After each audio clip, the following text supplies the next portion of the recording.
ठीक है। हाँ अभी क्लियर। तो 1 3 5 7 9 11 डॉट डॉट डॉट मतलब इनफाइनाइट सीक्वेंस, इनफाइनाइट मतलब अनकाउंटेबल टर्म्स। 1 4 9 16 25 पाँच ही टर्म्स है, तो ये फाइनाइट होगा क्योंकि आप काउंट कर सकते हो। ये जो 1 4 9 16 है या फिर ये 1 3, ठीक है, ये जो टर्म्स है इनको हम क्या कहते हैं, इन वैल्यूज़ को क्या कहते हैं, टर्म्स कहते हैं। Terms means part of the sequence, parts of the sequence, ठीक है।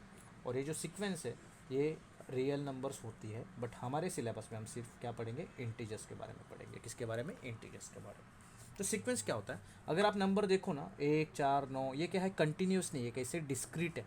तो सीक्वेंस क्या होता है, सीक्वेंस क्या होता है, डिस्क्रीट होता है। कैसे होता है, डिस्क्रीट स्ट्रक्चर होता है। कैसे होता है ये, डिस्क्रीट स्ट्रक्चर होता है, ठीक है। और दूसरा, इसमें ऑर्डर फॉलो होता है, ऑर्डर होता है, ठीक है। मतलब क्या, एक के बाद चार आएगा, मतलब एक के बाद चार आएगा तो कुछ तो भी ऑर्डर है इसमें, कौन सा, इंक्रीजिंग ऑर्डर है। एक के बाद तीन आएगा, तीन के पाँच पाँच आएगा, तो इसमें हर में दो दो ऐड होते जा रहा है, इसके लिए एक ऑर्डर फॉलो हो रहा है कि हर इसमें दो फॉलो हो, ठीक है। तो ऑर्डर, ऑर्डर या फिर हम क्या कह सकते हैं, ऑर्डर या फिर हम क्या कह सकते हैं, फिक्स, फिक्स, फिक्स, क्या कह सकते हैं, फिक्स्ड चेंज, जो उसके अंदर चेंज हो रहा है। जैसे इसमें का चेंज क्या है, दो से चेंज हो रहा है, पाँच से। इसमें क्या चेंज हो रहा है, स्क्वायर निकलते जा रहे हैं, एक का स्क्वायर, दो का स्क्वायर, तीन का स्क्वायर, चार का स्क्वायर, 25 का स्क्वायर। तो वहाँ पे हमेशा क्या मिलेगा आपको, एक फिक्स्ड चेंज मिलेगा, ठीक है। फिक्स क्या मिलेगा, चेंज मिलेगा, ठीक है। नाउ तो फिर सीक्वेंस को सर एक और लैंग्वेज में बोलेंगे, it is a set of elements. ये क्या है, सेट ऑफ एलिमेंट्स है, एक सेट है, उसका क्या है, एलिमेंट्स है।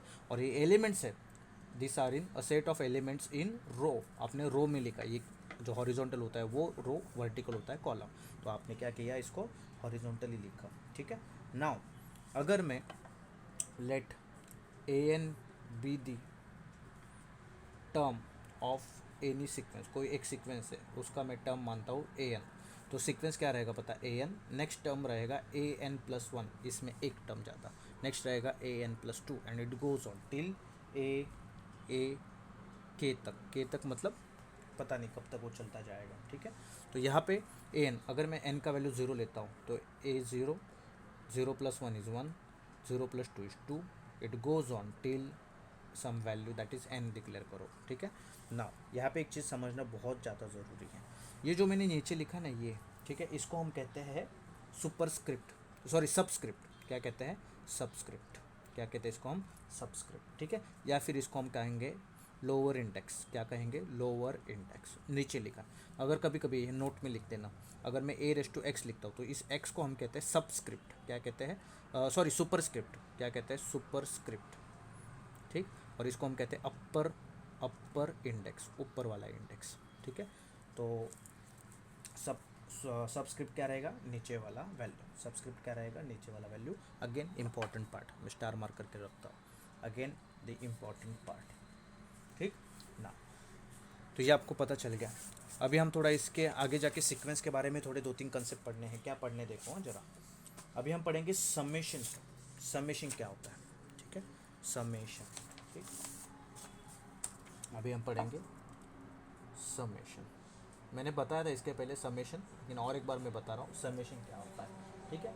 अगर आपके पास कोई इंटीजर्स हैं, इंटीजर्स हैं, ठीक है, एम एंड एन, और इसमें एम इज़ लेस देन और इक्वल टू एन है, एम एन से छोटा या बड़ा है, और मैं लिखता हूँ summation i is equals to m to n a i, ठीक है। तो यहाँ पे जो आई है वो वैल्यू लेगा एम से लेके एन तक का, मतलब क्या, a m plus a m plus one, उसमें एक ज़्यादा, plus a m plus two m और एक ज़्यादा। और कब तक जाएगा ये, जब तक ए का वैल्यू एम का वैल्यू एन बनता नहीं तब तक। सर ये समझा नहीं, एग्जांपल के साथ बताओ, ठीक है। Summation i is equals to, या जे ले लो, के ले लो, कुछ भी ले लो, 1 to 5 ए आई, ठीक है। तो ये क्या हो जाएगा, आई का वैल्यू पहले होगा 1, फिर आई का वैल्यू 1 में एक ऐड हो जाएगा 2, आई का वैल्यू हो जाएगा 3, आई का वैल्यू हो जाएगा 4, आई का वैल्यू का 5, अरे यहाँ तक पहुँच गया, ख़त्म, रुक जाने का। तो इसको हम क्या कहते हैं, समेशन। इसको हम क्या कहते हैं, समेशन, ठीक है।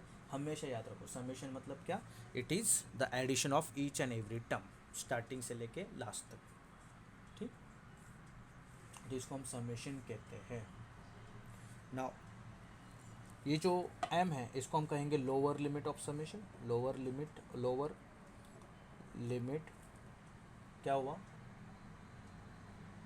Lower limit of summation, n को कहेंगे अपर लिमिट ऑफ समेशन। कुछ तो भी हुआ है तो बताओ ना, अपर लिमिट ऑफ समेशन। ये जो मैंने ऐसा एम लिखा है हॉरिजॉन्टल, उसको हम क्या कहते हैं, एम। एनीबडी इज देयर, कुछ तो भी प्रॉब्लम हो रहा है, please can you talk to me, anybody? ठीक है, जैसे समेशन पता है वैसे हमें प्रोडक्ट का भी पता होना चाहिए क्या नोटेशन होता है, ठीक है। तो यहाँ पे भी वही कंसेप्ट, इंटीजर्स है अपने पास m and n, m is less than और इक्वल्स टू n। तो ये समेशन था, ये जो मैंने बनाया ये है product i is equals to m से लेके n तक a i। तो इसका मतलब होता है a m into a m plus one into a m plus two dot dot dot multiplication till a n. Sir ये नहीं समझा, एग्जाम्पल के साथ बताओ। प्रोडक्ट ऑफ, ठीक है, ये थोड़ा ऐसे लिख देने का, पाई का साइन कैसे होता है वैसे, आई is equals to 1 to 5 A i, ठीक है। के ले लेता हूँ के, तो आपको कन्फ्यूजन ना हो कि सर हर बार क्यों आई यूज़ करें, जे भी चलेगा के भी चलेगा। तो यहाँ पे ए का वैल्यू क्या जाएगा, पहले 1, फिर इंटू ए का वैल्यू 2, फिर 3, फिर 4 एंड फिर 5 पहुँच गया, रुक जाने का। अभी ये सर A1 A2 A3 क्या है, दिस आर द टर्म्स जो हमने सीक्वेंस देखा था ना, अभी थोड़ी देर पहले हमने सीक्वेंस के बारे में देखा था, ठीक है। तो ये जो सीक्वेंस के टर्म्स है, पहला टर्म, दूसरा टर्म, तीसरा टर्म, अगर कोई पूछे इसका समेशन करो तो आप क्या करोगे, ऐसे फॉर्मेट में लिखोगे, फिर 1 + 3 1 + 3 + 5 + 7 + 9 + 11 समेशन हो गया, ठीक है। कोई बोले प्रोडक्ट निकालो तो ये फॉर्मेट में लिखेगा 1 × 3 × 5 × 7 × 9 × 11, ठीक है। तो ये वो टर्म्स है, तो कन्फ्यूजन नहीं रखना। समझा तो यस, नहीं समझा तो नो।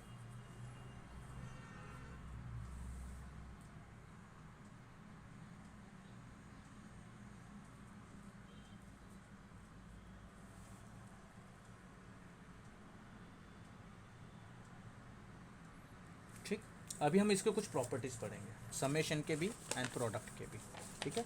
दोनों के लिए ऑलमोस्ट सेम चलता है, तो ध्यान देना। प्रॉपर्टीज़ ऑफ, मैं सिंबल में लिख रहा हूँ, समेशन एंड प्रोडक्ट, ठीक है। क्या है फर्स्ट प्रॉपर्टी, अगर मैं समेशन कर रहा हूँ i is equals to m से लेके n का a i वैल्यूज़ का, प्लस मैं समेशन कर रहा हूँ i is equals to m से लेके n का b i वैल्यू का, ठीक है। दोनों भी टर्म्स अलग है लेकिन उनका लिमिट्स क्या है, सेम।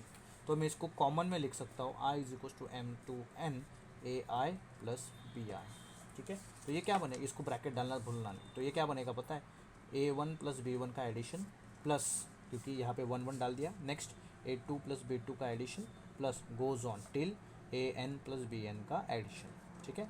ये ऐसा टर्म होता है। सेम अप्लाई होता है प्रोडक्ट को, summation product i is equals to m to n a i into product i is equals to m to n b i। तो इसको मैं कॉमन में लिख सकता हूँ, product i equals to m to n a i into b i। Bracket डालना भूलना नहीं, अगर ब्रैकेट नहीं डालते हो तो, अगर मैं ब्रैकेट नहीं डालता था तो ये सिर्फ समेशन ए आई को गया, बी को गया नहीं, ऐसा कंसिडर होता है। इसके लिए ब्रैकेट डालो तो दोनों का समेशन, ठीक है। तो यहाँ पे भूलना नहीं। सबसे इम्पोर्टेंट पार्ट, दोनों का लिमिट सेम होना चाहिए, तो ही, लिमिट अलग है, इधर 1 से 4 है और इधर 1 से 5 है, कुछ नहीं कर सकते, कुछ भी नहीं कर सकते, ठीक। और दूसरा, अगर कोई कांस्टेंट है के और वो मल्टीप्लाई हो रहा है आपके प्रोडक्ट को i is equals to m से लेके n को, और यहाँ पे है a i, तो ये के सीधा अंदर जा सकता है, i is equals to m से लेके n k into a i. K is constant, के क्या है, कॉन्स्टेंट है, के क्या है, कॉन्स्टेंट है। समेशन के लिए भी same, i is equals to m से n, ए आई अगर समेशन है, के उसको मल्टीप्लाई कर रहा है तो के चला जाएगा अंदर, k into a i, summation i is equals to m से n, k is the integer, ठीक है, हमेशा याद रखना, के इज़ द इंटीजर, ओके ना। तो ये आप लोगों को पता होना चाहिए, ठीक। Now summation of k, summation i is equals to m से लेके n ऑफ k, या फिर summation of i is equals to m से product of i is equals to m से लेके n ऑफ k। यहाँ पे i दिख रहा है कि k के पास नहीं, तो इसका हमेशा आंसर कांस्टेंट ही आता है। जहाँ पे i आएगा तो वैल्यूज आएंगे, i नहीं है समेशन लिखने दो लेकिन उसका कुछ भी वैल्यू कंसिडर करने का नहीं, ठीक है। बहुत बहुत इंपॉर्टेंट पार्ट है, ठीक।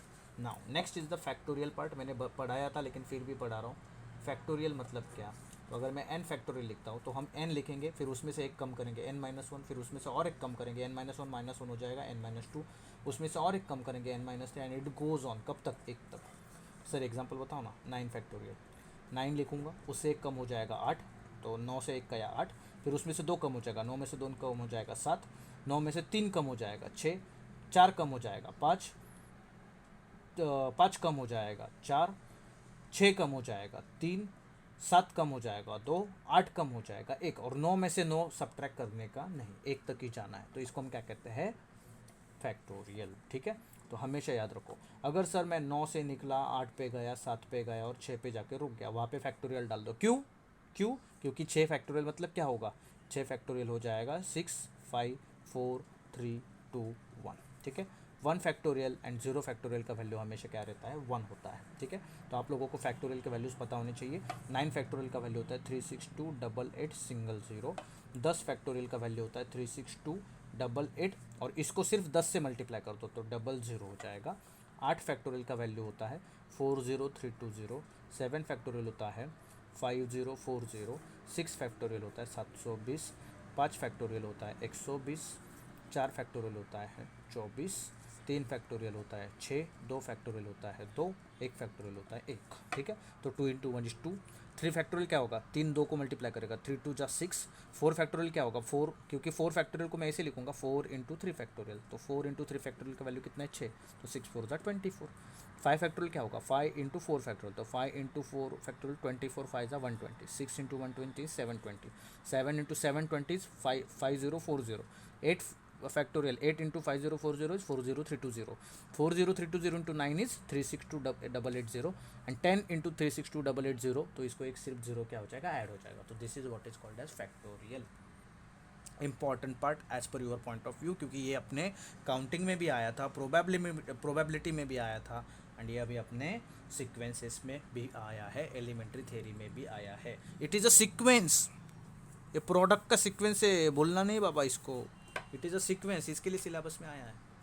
समझा तो यस, नहीं समझा तो नो। ठीक है, तो इसी से रिलेटेड जो हमने कॉम्बिनेशन वाला पार्ट निकाला था, वो कॉम्बिनेशन वाला पार्ट एंड परम्यूटेशन का पार्ट वहाँ पे भी पढ़ा है, अभी भी पढ़ा रहा हूँ। यहाँ पे आप n में से r सिलेक्ट करते हो, और यहाँ पे n में से r को अरेंज करते हो। ठीक है, तो अरेंजमेंट एंड परम्यूटेशन का, कॉम्बिनेशन का एंड परम्यूटेशन का मैंने डिफरेंस पहले बताया था, अभी फिर से बताऊंगा नहीं। r का वैल्यू 0 या 0 से बड़ी होगी और n से कम रहेगी, सेम इधर r की वैल्यू 0 से बड़ी रहेगी, n से कम होगी। मतलब क्या?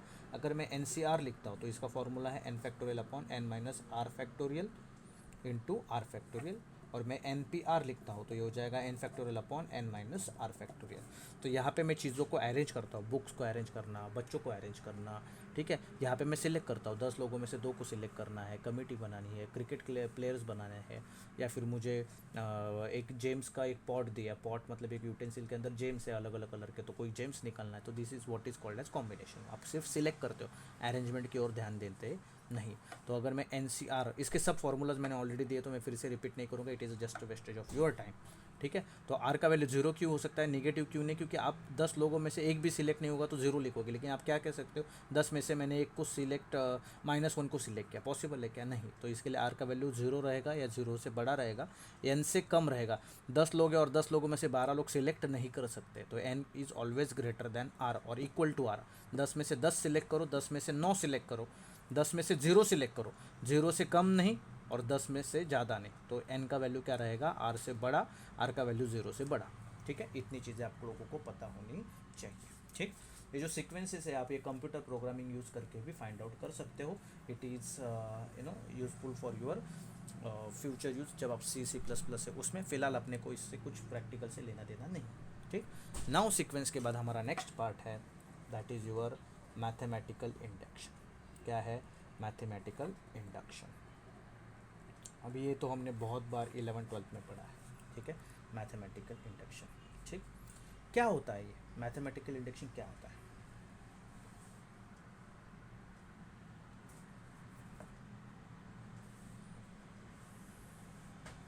ठीक है, तो ये रिपीटेड पैटर्न्स के प्रूव के काम आता है, रिपीटेड पैटर्न्स को प्रूव करने के काम आता है, ठीक है, पैटर्न्स को प्रूव करने के काम आता है। इसका प्रिंसिपल क्या पता है, let P of n be any property, कोई भी एक ऐसी प्रॉपर्टी है P of n that is defined for, अभी ये मैथमेटिकल इंडक्शन में आपको पढ़ा तो रहा हूँ, लेकिन तो डिफाइंड फॉर इंटीजर्स एन, तो ये एक ऐसा प्रॉपर्टी जो मैंने एन इंटीजर्स के लिए बोल दिया, and let A be any fixed integer, कोई तो भी एक फिक्स इंटीजर कौन है, ए, ठीक है। तो यहाँ पे दो स्टेटमेंट होते हैं, एक p of a is true, जो p of n property n integers के लिए, वो ए के लिए भी क्या रहेगा, ट्रू रहेगा। दूसरा फॉर ऑल इंटीजर्स के ग्रेटर देन और इक्वल्स टू ए, के ऐसा है जो ए से बड़ा या ए के इक्वल है, पी इफ पी ऑफ के इज ट्रू, अगर पी ऑफ ए के ट्रू है then p of k plus one is true, अगर पी ऑफ के ट्रू है तो ही p of k plus one true आना चाहिए, ठीक है, पी ऑफ के ट्रू है तो ही p of k plus one true आना चाहिए, ठीक है। दूसरा therefore n is greater than a then p of n is true, a से अगर एन बड़ा है तो पी ऑफ एन क्या रहेगा, ट्रू रहेगा, ठीक है। इसका प्रूफ अपने को नहीं है, ठीक है, इसके ना स्टेप्स है ना प्रूफ है, बस आपको स्टेटमेंट पता होना चाहिए कि अगर आपको दिया जाए तो कैसे इसको प्रूव करें। तो मैं इसका एग्जांपल लेता हूँ, एग्जांपल अपने सिलेबस में, ठीक है, we have example in our syllabus, so just see the example.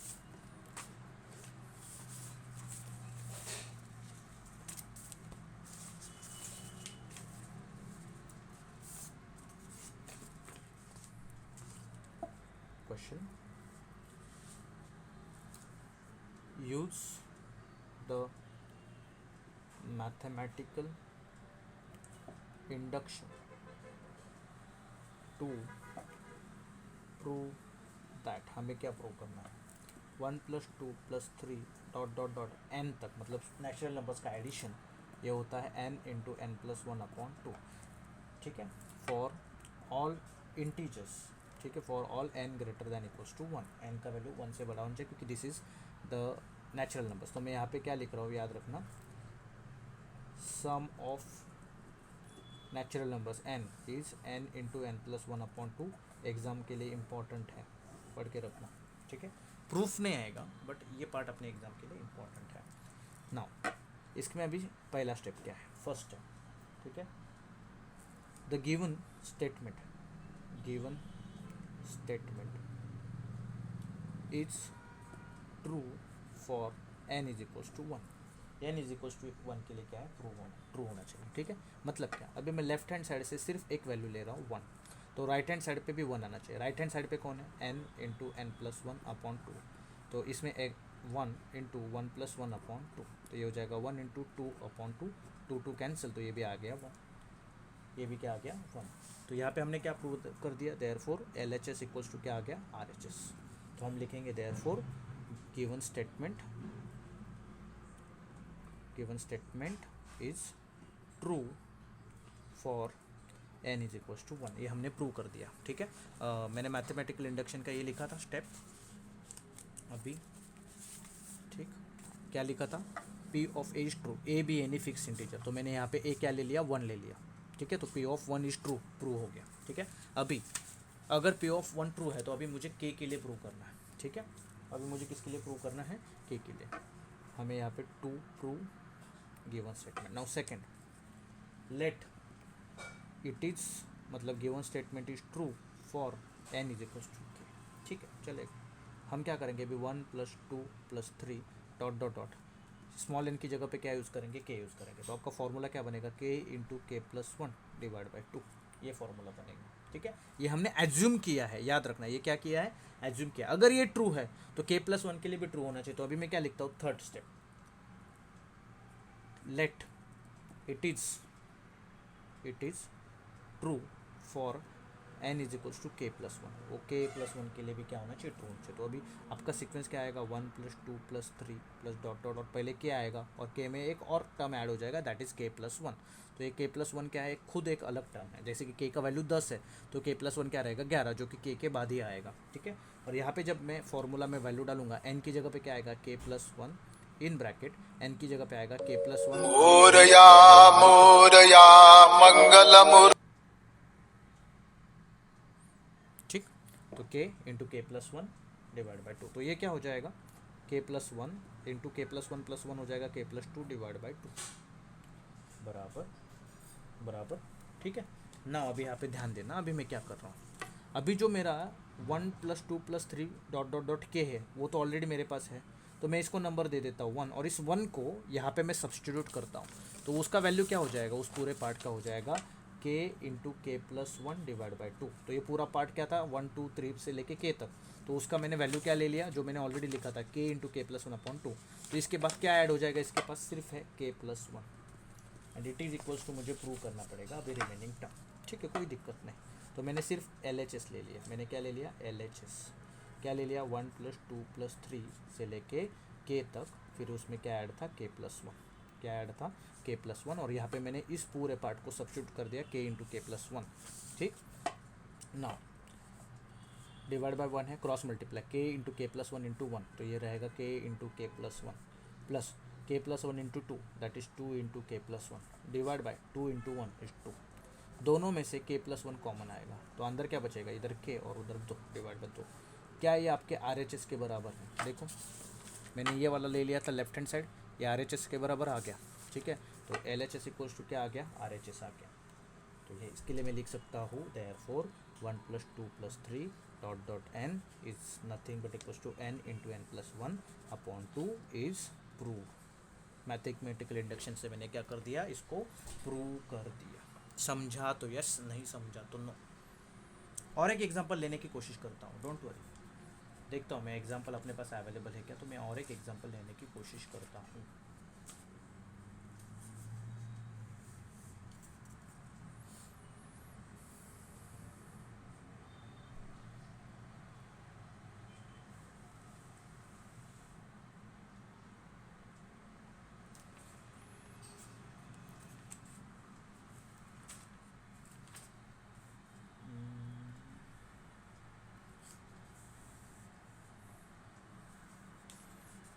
Just a second.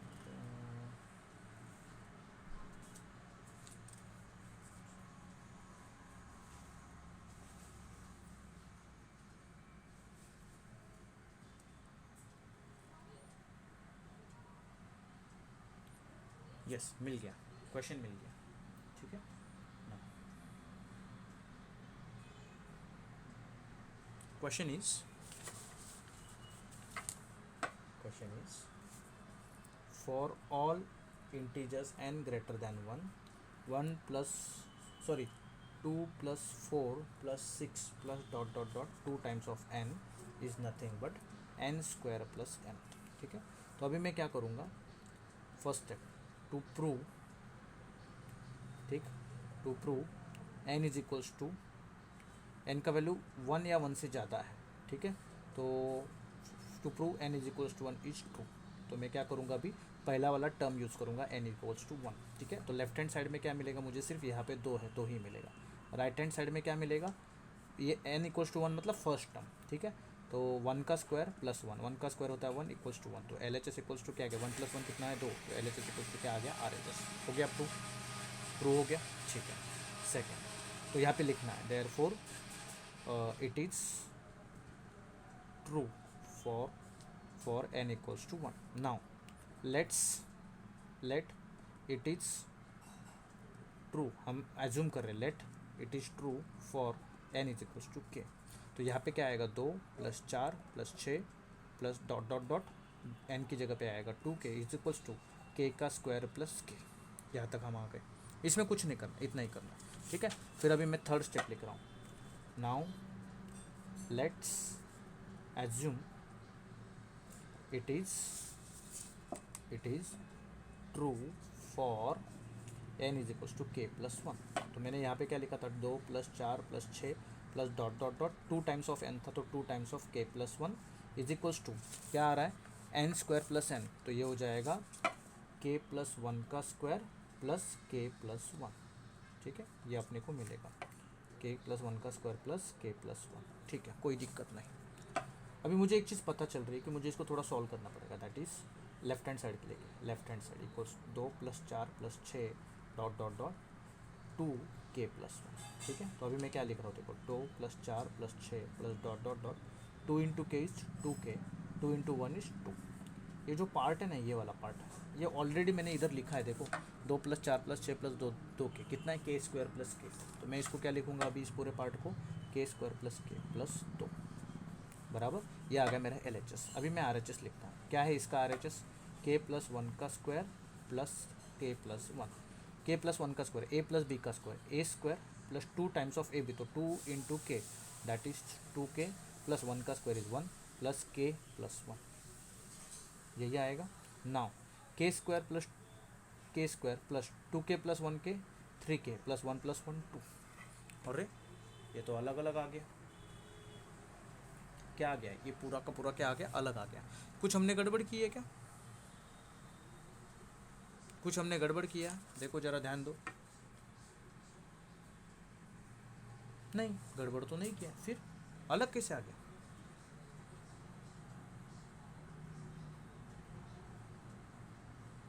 तो ये नेसेसरी सेम आना चाहिए क्या, सेम आना चाहिए क्या, ये बोलो जल्दी, क्या ये नेसेसरी सेम आना चाहिए, अरे हाँ ना, not necessary, it is not necessary, ये सेम आएगा, इसका कोई गारंटी अपने को नहीं होता है। तो आपने क्या किया, 1 के लिए तो ट्रू हो गया, लेकिन k के लिए एंड k प्लस 1 के लिए ये ट्रू नहीं हो रहा है, it is not getting true, ये हर बार ट्रू नहीं हो रहा है।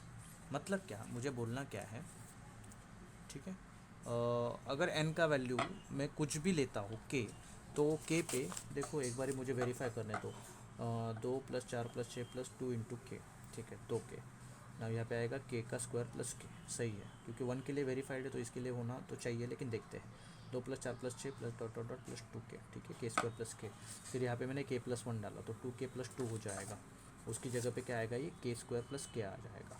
फिर इस साइड पे क्या आएगा, k प्लस 1 का स्क्वायर प्लस k प्लस 1, तो k प्लस 1 का स्क्वायर क्या बनेगा मेरे लिए, n स्क्वायर प्लस n है ना, तो 4 लेंगे तो 4 का स्क्वायर हो जाएगा 16 प्लस 4 20, तो 4th टर्म, ठीक है, तो k प्लस 1 का स्क्वायर k प्लस 1, तो ये हो जाएगा k square plus 2k plus 1। हाँ, since LHS is not equals to RHS, hence ये इक्वल नहीं है, हैंस देखो, hence 2 plus 4 plus 6 plus dot dot dot 2 times of n is not equals to n square plus n। अभी मैं एक simple example लेता हूँ, I am taking n is equals to 4, fourth term लेता हूँ, फोर्थ देखो n is equals to 1 लिया तो क्या आएगा, n का वैल्यू इधर 2 है, इधर क्या हो जाएगा 1 का स्क्वायर प्लस 1, ये भी क्या आएगा 2 आएगा, n इज इक्वल्स टू 2 ले लिया तो इधर क्या आएगा, इधर क्या आ जाएगा, n का वैल्यू कितना ले लिया 2, तो ये कितना आ जाएगा 2 प्लस 4, 2 टर्म्स आएंगे, तो इधर क्या आएगा इस साइड पे 2 प्लस 4 कितना हो गया 6, इस साइड पे हो जाएगा 2 का square plus 2 that is 4 plus 2 6 ही आ रहा है, तो मैच हो रहा है, ठीक है। n का वैल्यू 3 ले लिया तो देखो यहाँ पे हो जाएगा 2 plus 4 plus 6, 3 terms that is 10 और 2 12, इस साइड पे क्या होगा 3 का स्क्वायर प्लस 3, तो 9 प्लस 3 ये भी कितना हो रहा है 12 हो रहा है। अभी n का वैल्यू 4 ले लो, ठीक है, तो 2 प्लस 4 प्लस 6, ठीक है, प्लस 2 2 से बढ़ रहा है ना, तो प्लस 8, ठीक है, तो यहाँ पे देखो 8 और 6 14, 14 4 18 प्लस 2 20, तो यहाँ पे हो जाएगा 4 का square plus 4 that is 16 plus 4 कितना आ रहा है 20 आ रहा है, ठीक है, ये आप करते जा रहे हो, लेकिन k ऐसा एक टर्म है ना, k ऐसा टर्म आता है जहाँ पे ये वैलिड नहीं होता, k ऐसा एक टर्म आता है जहाँ पे ये क्या नहीं होता है, वैलिड नहीं होता, ठीक है। तो आप लोग सिर्फ फाइनाइट वैल्यूज़ को फाइंड आउट कर सकते हो, लेकिन k के लिए n is equals to k के लिए इट इज़ नॉट ट्रू, और इट इज़ नॉट ट्रू इसके लिए हम नहीं लिख सकते कि n स्क्वायर प्लस n क्या है इक्वल रहेगा। समझा तो यस, नहीं समझा तो no. Method is same, starting से लेके पहले 1 यूज़ करेंगे, फिर k यूज़ करेंगे, फिर k प्लस 1 यूज़ करेंगे, method is going to remain same. उसमें कोई चेंजेस करना नहीं है। ठीक, okay. Now next part, that is geometric sequence. Next part कौन सा है आप लोगों का? ज्योमेट्रिक सीक्वेंस क्या होता है। ठीक है, तो ज्योमेट्रिक सीक्वेंस क्या होता है, कोई बता पाएगा? Geometric sequence, anybody? आप लोगों ने पढ़ा है ये स्कूल में। Can anybody tell me what do you mean by geometric sequence?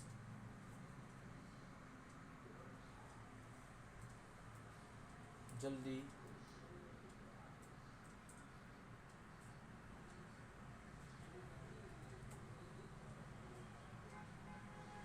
जल्दी जल्दी जल्दी, टाइम नहीं खाना अपने को। ज्योमेट्रिक सीक्वेंस मतलब ऐसा वाला सीक्वेंस, ए उसको एक कांस्टेंट मल्टीप्लाई करेगा ए आर, फिर इसको और एक आर मल्टीप्लाई होगा ए आर स्क्वायर, इसको और एक मल्टीप्लाई होगा a r cube, and it goes on, कब तक? A r raise to n को। ठीक है, ये तब तक चलता रहेगा। ठीक है, तो इसको हम ज्योमेट्रिक सीक्वेंस कहते हैं। अगर मुझे इसका समेशन निकालना है, दैट इज समेशन ऑफ, ठीक है, geometric sequence, sum of geometric sequence. ठीक है, तो इसका अगर मुझे समेशन निकालना है तो summation is nothing but i is equal to 0 to 1 a r. क्या हुआ बेटा?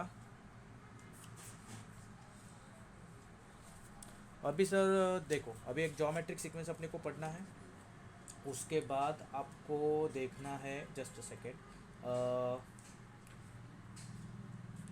Next is strong mathematical induction का थ्योरेटिकल कंसेप्ट है। क्या होता है स्ट्रॉन्ग मैथमेटिकल इंडक्शन? ठीक है, थ्योरी है, उसका कोई सम नहीं है, कुछ नहीं, बस थ्योरेटिकल कंसेप्ट है। उसके बाद है well ordering principle of integers. क्या होता है? That is again a theory, it is a principle कि क्या फॉलो होता है, जैसे कि हम लोगों ने लूप पिजन होल प्रिंसिपल पढ़ा था वैसे। फिर वी हैव रिकर्सिविटी इटरेशन वाले 2 क्वेश्चंस है, दैट्स इट। आपको जाना है कहीं पे बेटा? सुचित, ओ हो यूट्यूब पे वीडियो आ जाएगा, डोंट वरी, वो तो हर बार आता है।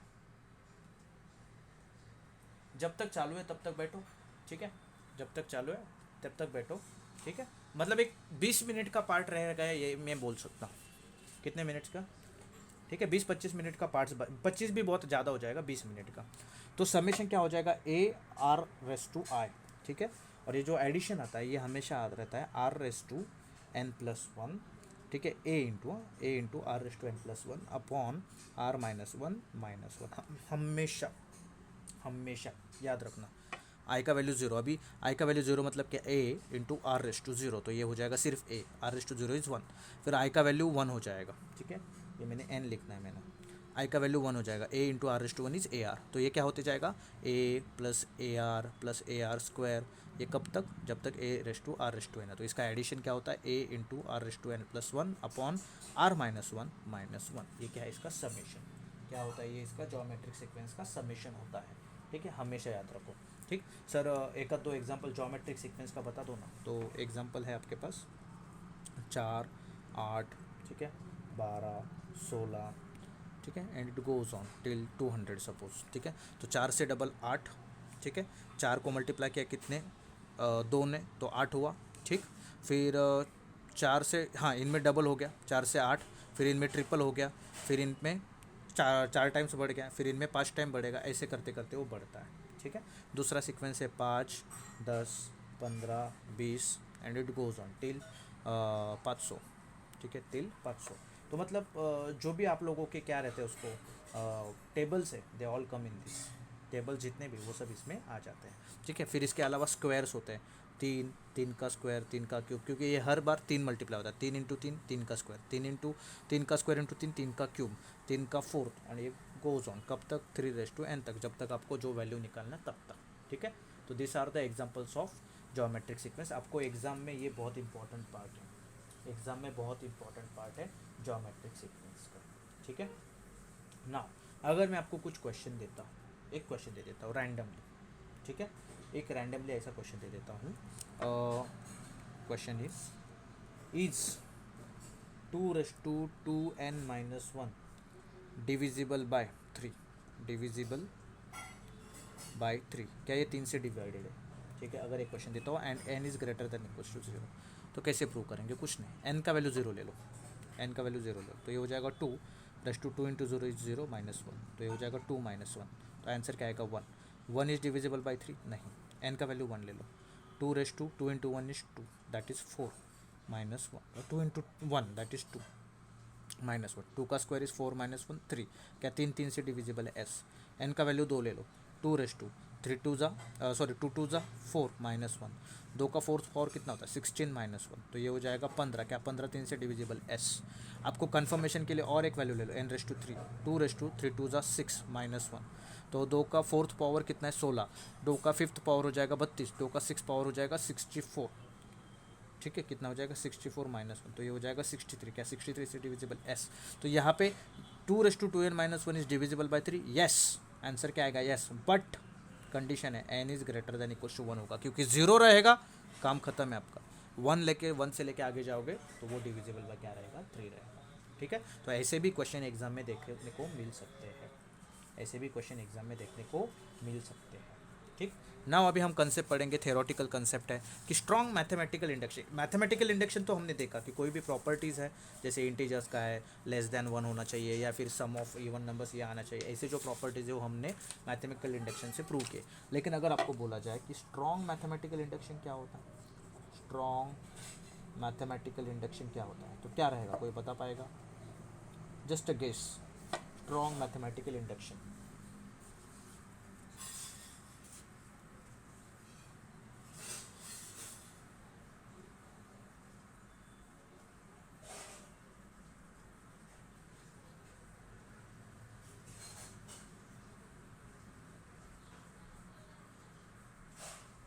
तो यहाँ पे क्या करना है, it is same as mathematical induction, ये आपके नॉर्मल मैथमेटिकल इंडक्शन के जैसा ही है, ठीक है, कंसेप्ट समझो।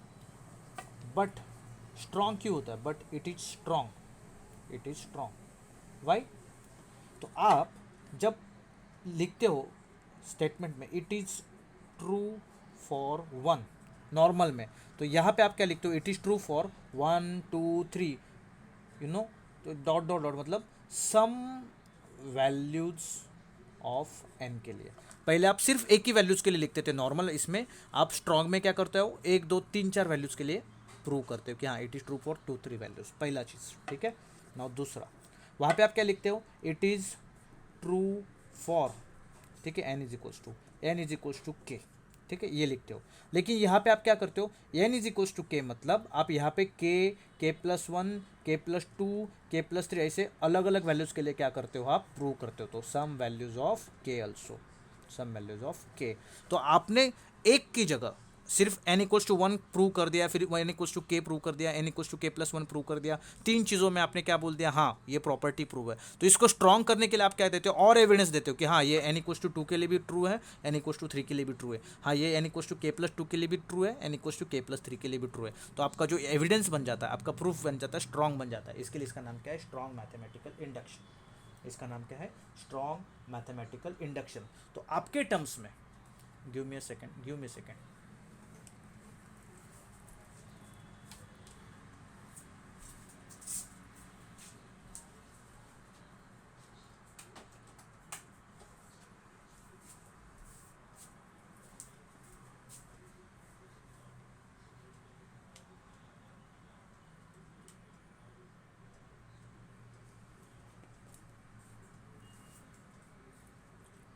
आपके टर्म्स में वहाँ पे हम क्या प्रूव करते थे, देखो ये है आपका नॉर्मल मैथमेटिकल इंडक्शन, ये है आपका स्ट्रॉन्ग मैथमेटिकल इंडक्शन। आप यहाँ पे क्या लिखते हो, it is true for p of a, फिर लिखते हो true for p of k, और फिर लिखते हो true for p of k plus 1, ठीक है। यहाँ पे आप क्या प्रूव करते हो पता है, first it is true for p of a plus 1, p of a plus 2, ऐसे 2 3 चीज़ों के लिए प्रूव करते हो, ठीक है। फिर सेकेंड, यहाँ पे आप सिर्फ p ऑफ k के लिए प्रूव नहीं करते, यहाँ पे आप p ऑफ k के लिए भी, p ऑफ k प्लस 1 के लिए भी, तो यहाँ पे जो थर्ड स्टेप है वो इसी में इंक्लूड हो जाता है। फिर यहाँ पे आप p ऑफ k प्लस 2 के लिए भी क्या करते हो, प्रूव करके बताते हो, ठीक है, तो ये इसके लिए क्या बन जाता है, स्ट्रॉन्ग। क्यों? क्योंकि आप उनको बता रहे हो कि मैंने एक नहीं, दो नहीं, तीन नहीं, चार चार पाँच पाँच छः छः चीज़ों को क्या कर दिया, प्रूव कर दिया आपके सामने। ठीक, समझा तो यस, नहीं समझा तो no.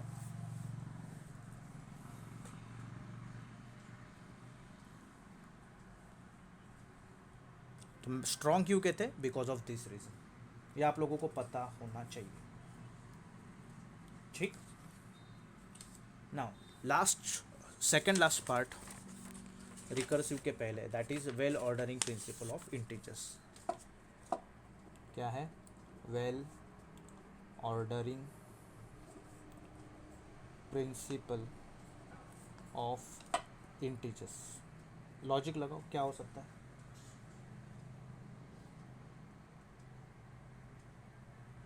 Well ordering principal,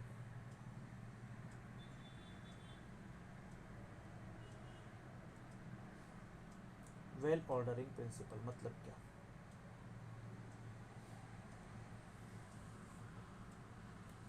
any logic? क्या आप लोगों को पता चल रहा है कि वेल ऑर्डरिंग मतलब क्या? अभी आपने मैथमेटिकल इंडक्शन पढ़ा, स्ट्रॉन्ग मैथमेटिकल इंडक्शन पढ़ा, ठीक है, ये क्या है?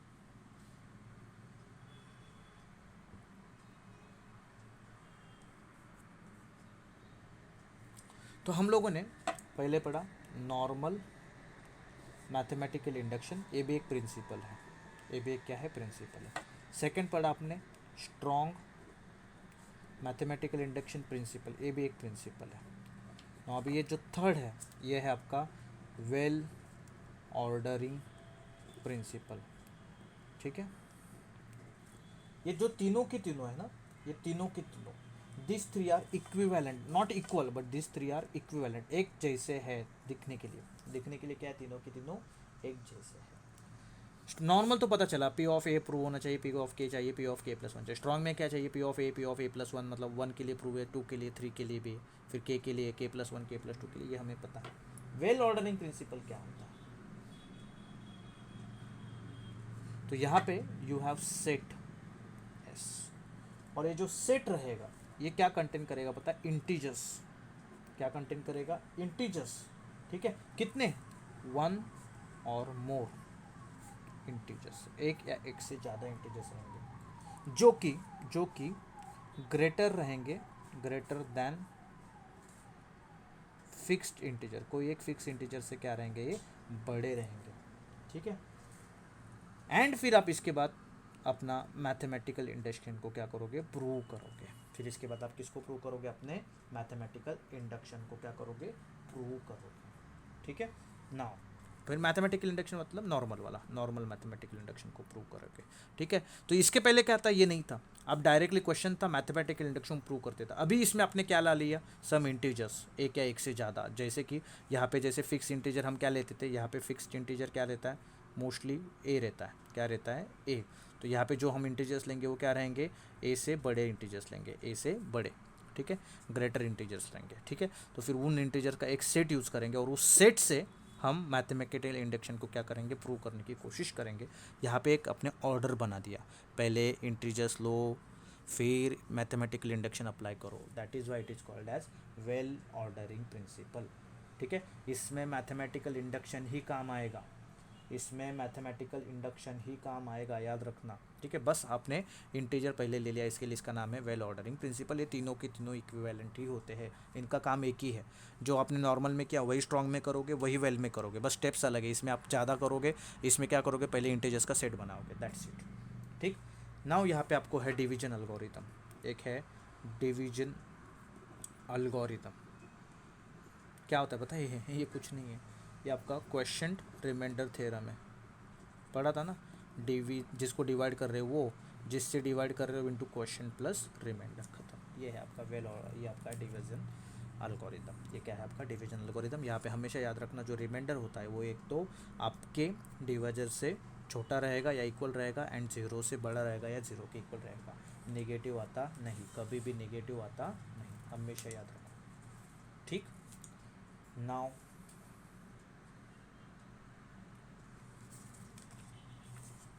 करेक्टनेस अलगोरिथम, बस थेरोटिकल पार्ट से अभी। करेक्टनेस algorithm मतलब क्या, करेक्टनेस algorithm मतलब क्या, ठीक है। जो भी अल्गोरिथम, ठीक है, आपको प्रूव करना है, क्या करना है, प्रूव करना है, तो उसके पहले कोई कंडीशन को प्रूव करो, या फिर उसके बाद में कोई कंडीशन को प्रूव करो। तो ये जो पहला वाला कंडीशन को प्रूव करोगे ना, उसको हम कहते हैं प्री कंडीशन। क्या कहते हैं, प्री कंडीशन। अगर बाद वाली रहेंगी तो उसको कहेंगे हम पोस्ट कंडीशन। तो अल्गोरिदम को प्रूव करने के पहले क्या करो, उन कंडीशंस को प्रूव करो, तो अल्गोरिदम क्या हो जाएगा, ऑटोमेटिकली क्या हो जाएगा, प्रूव हो जाएगा। सर इसका एक एग्जांपल बताओ, for example algorithm to compute, ऐसा अल्गोरिदम है जो कैलकुलेट करेगा a product of positive integers के प्रोडक्ट को कैलकुलेट करेगा, ठीक है। नाउ इसका फिर मैं प्री कंडीशन प्रूव करूँगा। कौन सा कंडीशन, प्री कंडीशन। क्या कंडीशन रहेगा, प्री कंडीशन। अगर पॉजिटिव इंटीजर्स है तो मैं 2 इंटीजर्स लूँगा, क्योंकि प्रोडक्ट है ना, तो 2 m and n are positive integers, पहले ये लूँगा। फिर पोस्ट कंडीशन क्या रहेगा, पोस्ट कंडीशन प्रूव होने के बाद, ठीक है। पोस्ट कंडीशन रहेगा z is equals to m and n are positive integers, तो z भी क्या रहना चाहिए, पॉजिटिव इंटीजर होना चाहिए। इसको हम कहते हैं करेक्टनेस एल्गोरिथम। एक स्टेप में फॉलो करना है, किस में फॉलो करना है, हमें एक स्टेप में फॉलो करना है, ठीक है। तो ये होता है आपका करेक्टनेस एल्गोरिथम, हमेशा याद रखना, करेक्टनेस एल्गोरिथम, ठीक। लास्ट में there is something called as sequence recursivity, very last part, sequence recursivity मतलब रिपीटेड, मतलब क्या, रिपीटेड, ठीक है। तो ये सीक्वेंस रिकर्सिविटी मतलब क्या, यहाँ पे कुछ चीज़ें रिपीटेडली मिलेगी, ठीक है। तो सीक्वेंस के अंदर you find something repeated, sequence में कुछ चीज़ें रिपीटेड रहेंगी, तो उसको हम क्या कहते हैं, सीक्वेंस रिकर्सिविटी, क्या कहते हैं, सीक्वेंस रिकर्सिविटी, ठीक है। तो अभी इसमें एक क्वेश्चन करूँगा, ज़्यादा आप लोगों का टाइम ख़राब नहीं करूँगा, एक क्वेश्चन करूँगा और फिर उसके बाद हम क्या करेंगे, स्टॉप कर देंगे आज के लेक्चर को, ठीक है। बस इसमें अपने को ज़्यादा पढ़ना नहीं है। रिकर्सिविटी में एक क्वेश्चन करता हूँ तो आपको मीनिंग समझ में आ जाएगा क्या होता है। यूजिंग इटरेटिव मेथड, एक मेथड है सॉल्व करने का, जो मेथड अभी हम इस क्वेश्चन से ही बता रहा हूँ आप लोगों को। Solve the following recurrence relation मतलब बार बार रिपीट होने वाला रिलेशन। टी एन का वैल्यू 1 है अगर n is equal to 0, and ये value 2 times of T n minus 1 है, मतलब n के पहले वाला टर्म, जो जब n का वैल्यू क्या ग्रेटर दैन इक्वल्स टू 1, ये आपको प्रूव करना है, ठीक है। तो अभी मैं यहाँ पे क्या लिख रहा हूँ, ध्यान देना। प्रूफ में गिवन क्या दिया है अपने को, टी एन का वैल्यू क्या है, 1, ठीक। जब n का वैल्यू क्या होता है, 0, ठीक। सॉरी ये टी एन नहीं, टी एन माइनस 1 है, ये है टी एन माइनस 1, ठीक है। तो टी एन माइनस 1 क्या दिया है, 1, जब n का वैल्यू क्या है, 0, एंड ये टी एन फिर ये हो जाता है equals to 2 times of T n minus 1 अगर n का वैल्यू क्या ग्रेटर दैन इक्वल्स टू 1, ठीक है। तो यहाँ पे मैं क्लियरली एक चीज़ लिख सकता हूँ, यहाँ से मुझे क्लियरली दिख रहा है कि T n is nothing but 2 times of T n minus 1। T n का value 2 times of T n minus 1 होना चाहिए, मतलब जो टर्म है सीक्वेंस का वो 2 times of T n minus 1 होना चाहिए, ठीक है। बाय अभी यहाँ पे मैं क्या कर रहा हूँ, सब्सटीट्यूशन कर रहा हूँ कुछ चीज़ का, ठीक है। मतलब क्या, t n is 2 times of T n minus 1, T n ये 2 times of T n minus 1 है, मतलब क्या, जो मेरा प्रेजेंट टर्म है वो पीछे वाले टर्म का डबल है, मेरा प्रेजेंट टर्म पीछे वाले टर्म का डबल है। तो अभी मैं यहाँ पे लिखता हूँ टी एन माइनस 2, ठीक है, सॉरी टी एन माइनस 1, ये क्या रहेगा, 2 times of T n minus 2, ये टी एन माइनस 1 है ना, ये टर्म्स ऐसे है, देखो टी एन, ठीक है, इसके पीछे है टी एन माइनस 1, इसके पीछे है टी एन माइनस 2, तो टी एन क्या है, 2 times of T n minus 1, तो टी एन माइनस 1 क्या आ जाएगा, 2 times of T n minus 2। मैं इसको यहाँ पे डालता हूँ, तो ये टी एन हो जाएगा 2 in bracket t n minus 1 की जगह पे 2 times of T n minus 2, तो ये हो जाएगा 4 times of T n minus 2, तो ये हो जाएगा 4 मतलब 2 का स्क्वायर टी एन माइनस 2, कौन, टी एन, ठीक है।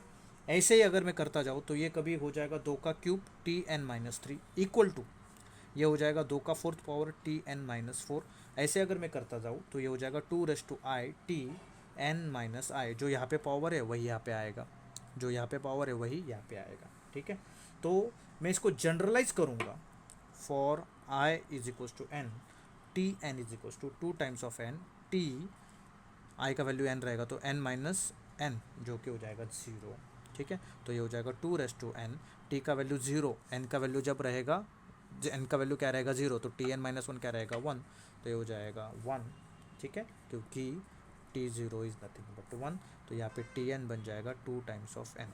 ठीक है, यहाँ पे इटरेशन कहाँ आया, इटरेशन कहाँ आया, यहाँ पे मैं जो ये यूज़ कर रहा हूँ ना, t n is equals to t n minus 1 की जगह पे ये वाला टर्म। ठीक है, नाउ टी एन माइनस 1 कहाँ से आया, फ्रॉम दिस। ये टी एन का वैल्यू कहाँ से आया, फ्रॉम दिस। ये जो है ना, ये रिपीटेशंस में यूज़ कर रहा हूँ ना, इसी को हम क्या कहते हैं, इटरेशन। क्या कहते हैं, इटरेशन, मतलब रिपीटेड वैल्यूज़ का यूज़, रिपीटेड वैल्यू यूज्ड। ठीक है, जो रिपीटेड वैल्यू अगर मैं उनको बार बार यूज़ करूँगा तो उसको मैं क्या कहूँगा, इटरेशन, क्या कहूँगा, इटरेशन। ठीक है, तो इसी के साथ लगा देते हैं इसको फुल स्टॉप, अपना सिलेबस हो जाता है ख़त्म। ठीक।